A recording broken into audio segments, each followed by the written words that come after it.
All right, in this mini lecture, we are going to explore the relationship between pressure and volume. And this relationship was actually first quantitatively explored and published by Robert Boyle, who is oftentimes credited as being the first modern day chemist, and did a series of very clever and very careful measurements on a series of gases to explore this relationship between pressure and volume. And so what we're going to do is look at the type of data that Boyle was looking at and really develop the mathematical relationship that we now call Boyle's law. Okay, so to see this, right, what we're going to do is look at a plot here that looks at the volume as a function of the pressure of a gas sample. And as many of you know from our common everyday experiences, that as we increase pressure, as the pressure goes up, what tends to happen is the volume will decrease. Or conversely, right, if the pressure decreases, then the volume goes up. And so I want you guys to think about, for example, taking a bag of potato chips, a closed bag of potato chips on a plane. Right? So that bag of potato chips could just kind of take its normal form here, kind of crunchy, amorphous form, but then as you go up to high altitudes where the pressure is lower, then that bag of potato chips starts to look like it's about to pop, okay? And the volume has expanded with that decrease in pressure. Okay, so let's take a look then at the data that's plotted here on this pressure volume plot and really try and understand and make sure that this data is reflecting our common sense notions. So first off, in our potato chip example here, we can start way out here. We're looking at very high pressures. And so what we find is as we move this direction to the left to lower and lower pressures, right? As you go to lower and lower pressures, then the volume goes higher and higher, okay? Similarly, if we flip it around and we look at these very low pressures, right, and we start increasing pressure, then of course the volume is going to be going down like this, okay? And so either way you want to look at it, we get this description that's in line with our common sense experience, common everyday experience.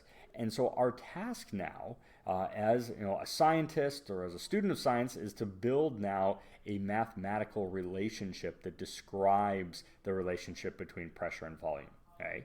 And so the techniques that go into this is something that you may or may not be exploring in one of your lab sections.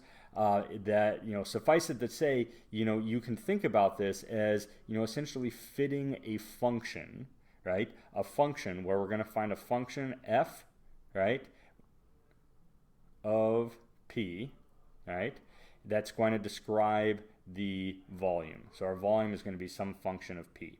And you can see right off the bat that there's certain types of functions that would be a very terrible choice. So for example, a linear function to try and fit all these data points would do a terrible job, okay? And it really might look something, more like that. Okay, so the linear functions would do an absolute terrible job at predicting this relationship.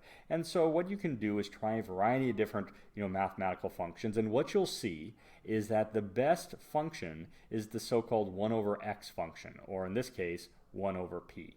Okay, and so the solid red line here, right? The solid red line is the function v goes as 1 over p, where a specific constant has been introduced to ensure that that line is nicely going through all the data points. Okay? And so you can do these, you can carry out these different relationships for our calculations and measurements for a variety of different gases. And what Boyle saw is that no matter what gas you choose, right, as long as you're in a reasonable range of pressures and temperatures, and what I mean by reasonable is something we'll explore later on, but as long as you're in this acceptable regime of pressures and temperatures, it doesn't matter what gas you pick, right? The behavior of the pressure and volume is always going to go according to this inverse rule, right, illustrated right here. So there's a couple ways we can say this. If we move the pressure and volume to one side, then basically what we're saying is that pressure times volume is equal to a constant. If one goes up, the other must go down. Okay, and so even right off the bat with just this simple result, we can already start answering some problems. So let's go ahead and look at an example application of Boyle's law. So in this problem, we're given a system that has some initial volume. We're going to refer to that initial volume as V1.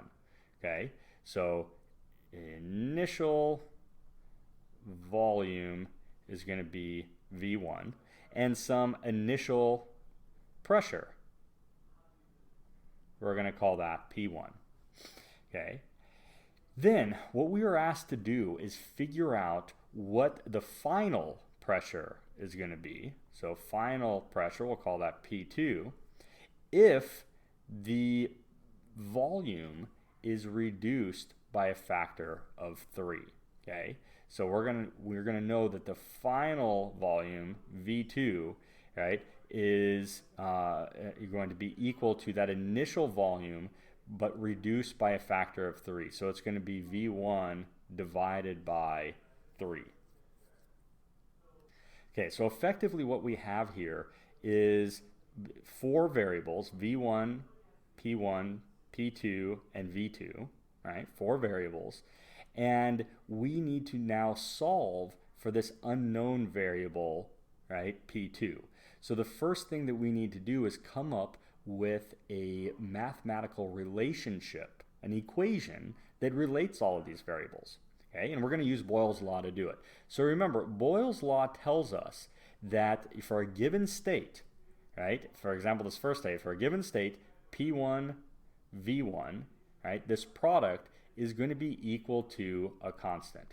Okay, and I don't care what that constant is, right? And that constant will depend on other parameters, the temperature, right? The amount of substance you have, right? A lot of these things, right? But for right now, we don't care about the exact numerical value. We just know that this product of pressure and volume must be equal to some constant.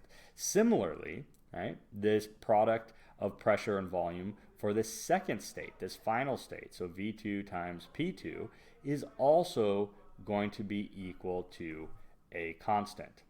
Okay, so if this product P1 V1 is always equal to a constant, right, these constants are the same, well then we can set these two equations equal to one another and we will arrive at the common form that we see Boyle's law, written out for practical applications, which is right here. P1 V1 equals P2 V2. Okay. All right, so now what we have to do is take this equation and solve for our unknown. In this case, our unknown is P2. Okay, so our unknown is P2. So what I'm going to do is divide both sides by V2 to get P2 by itself. And I'm still going to have my P1, V1 right there. Then I'm going to plug in, right, the known value of V2. I know that V2 is actually going to be equal to V1 over 3. So V1 over 3, the 3 will go to the numerator, and then we're going to have V1 times P1. Okay? Now, V1's cancel, okay? And so as a result, what we're left over with is a 3 times P1, which gives us our final answer. In other words, if you decrease that volume by a factor of 3, then you are going to increase the pressure by that same factor of 3. Okay, so this problem gives us a nice feel for how we can set up this relationship between the product pressure volumes for two different states, and we can get a feel for how changes in one of these variables influences the other. Right? In this next problem, let's go ahead and carry out another quantitative analysis, but let's put some more numbers to these things and actually come up with some strict numerical predictions for final pressures. So in this problem, we're told that a woman has an initial lung volume of 2.75 liters. Okay, so her lungs can hold 2.75 liters of air. And this air is going to be filled with, or these lungs are going to be filled with air at atmospheric pressure of 1.02 atm. Okay? So if she expands her diaphragm, increases her lung volume, right, to 3.25 liters, without inhaling any additional air. So she's keeping her mouth closed, not letting any air come in through her nose, right? But she's just expanding her diaphragm, right? And increasing that volume. We want to predict what that resulting pressure then is in her lungs, right? So we are going to proceed just as we did in the previous problem. I'm going to go ahead for this one and use another common notation just so you guys have seen them both, and denote the initial pressure and initial volume using a subscript I for initial, so PI and VI.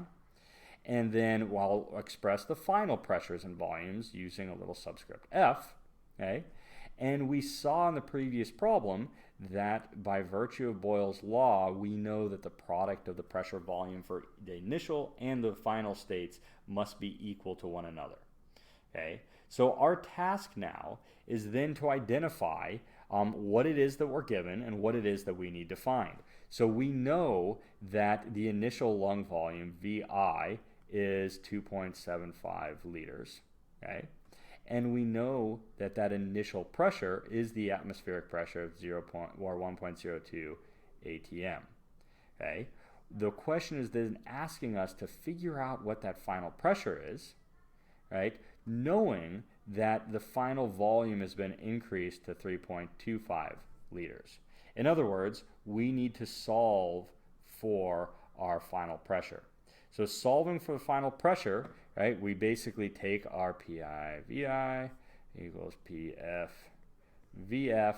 We are going to divide both sides by V final, and we will get final pressure equals PI VI over V final. Okay? So then basically we take that expression and we plug in all the values that were given from the problem and crank through the math, and we will obtain a value of approximately 0.863 atm.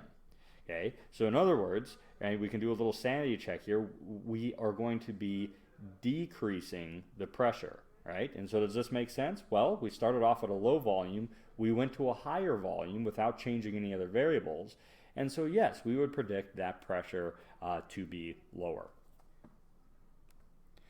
Okay, so what we have here in summary is so-called Boyle's law, which tells us that pressure and volume are inversely related to one another, and this allowed us to build up an equation that we are going to see repeatedly throughout this section of the course, and that allows us to solve problems that basically involve determining changes in pressure or volume given certain constraints. So if you start off some initial condition and we know we're going to some final volume, we can solve for the pressure, right? Or we could say, hey, starting off with some initial condition, let's say that we move it to a new pressure, right?